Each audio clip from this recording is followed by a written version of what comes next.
Mga backyard, welcome back to my YouTube channel, my Backyard Hobby. And for today's video mga backyard, another kind of grass for my goats and sheep. I was able to mow the grass, and so I can give it to them today in the morning for their morning forage mga backyard. And thank God that the weather now is getting better, and if you look around, see that may na init mga backyard. Lumabas na yung araw, wala na yung ulan. Hindi ko alam kung the whole day na ganito. At mga backyard, salamat sa inyong support. And if you did not subscribe yet to my channel, please do subscribe, like, share ng ating mga video, and don't forget to click the notification bell so that you will be updated for my next video.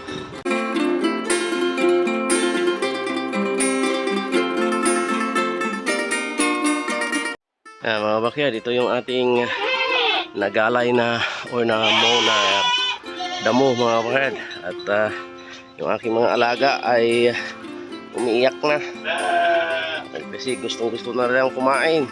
Yan, so mayroon tayong 4 na kaing para makain nila this morning. Ganyan mga backyard, oh. So sigurado na busog na naman to sila. This would be enough for them for this morning, and later in the afternoon, if it's still hot, or if it's not going to rain, then I'm going to let them out, because it's been 2 weeks, more than 2 weeks already, that they are not able to go outside. So look at the weather is clear, and it seems like there's no sign of raining, but we'll see later. Anyway, I'm going to put this in their feeder this time, and then so that they will be able to eat this one already. Mga backyard, and today mga backyard, maganda yung klima. Medyo hindi na uminto yung ulan, at saka umiinit ngayon. And this morning I am giving forage to my goats and sheep, and their forage this morning is a lot of grass, and I was able to mow this grass, and yan, puno na naman yung kanilang feeders mga kabakyard, up and down. Yan, para makain nila. So sigurado na busog na ito sila ngayong umaga. Yan, doon din mga kabakyard. Yan, and kailangan lang tayo magiging masipag, tiyaga sa ating mga alaga na maghanap ng kanilang pagkain mga kabakyard. Yan, para busog palagi sila. So hindi naman problema yung damo ngayon, kasi nga maulan, rainy season, so there's a lot of grass. But yung kalaban lang natin ay more than 2 weeks yung ulan dito sa amin, araw-araw. So salamat sa patuloy niyong pagsuporta. Happy farming everyone. God bless. So this ito na mga kabakyard, naibigay na natin yung 4 na kaing na namow natin na grass sa ating mga alaga, and they are now eating, and they really like this ano ba yun, damo. Yan, kasi itong damo nga is mix of yung mga nakahiya at saka iba pang klaseng damo. Yan. So tingnan nyo mga kabakyard on how they like this kanilang kumpay mga kabakyard. So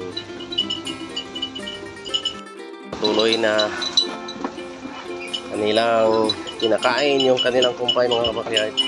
And I believe this would be enough for them for this morning.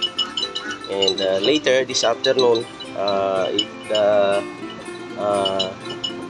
weather is still good, it's not going to rain, then I will be able to let them out because it's been more than 2 weeks already that they are not able to go out, and because of the whole day raining and also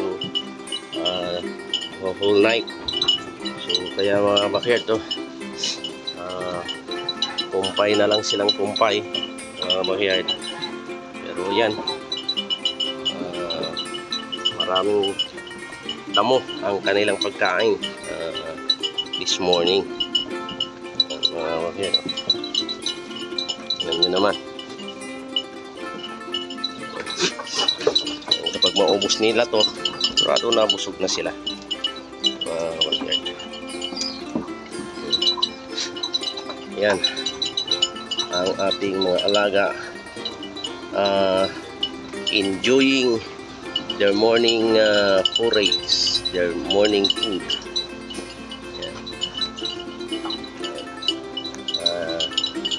Yung si Polka, ito yung ating baby sheep. Yan. At mga bakit, yan na pala yung ano, yung ating bagong alaga na hinulugan natin ng isang buwan, and nakuha ko na, and nasasanay na rin siya dito sa bahay ng aking mga alaga. Kasi palagi niya naman nakita itong mga kambing ko, kasi magkatabi lang nga kami dito. Ambulance na naman. So ayan mga backyard, enjoy nila yung kanilang pagkain. And maraming salamat sa patuloy ninyong pagsuporta dito sa aking Backyard Hobby, dito sa aking YouTube channel. Ayan. So hopefully yung ating upload sa YouTube ay magiging tuloy-tuloy na mga backyard.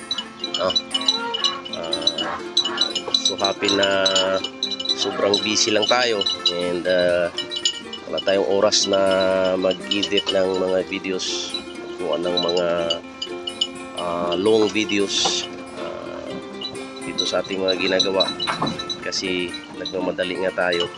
Pero hopefully starting this time, and at least maka-upload tayo every other day, and I'll try na maka-upload as much as I can. So God bless mga backyard, and happy goat and sheep farming everyone.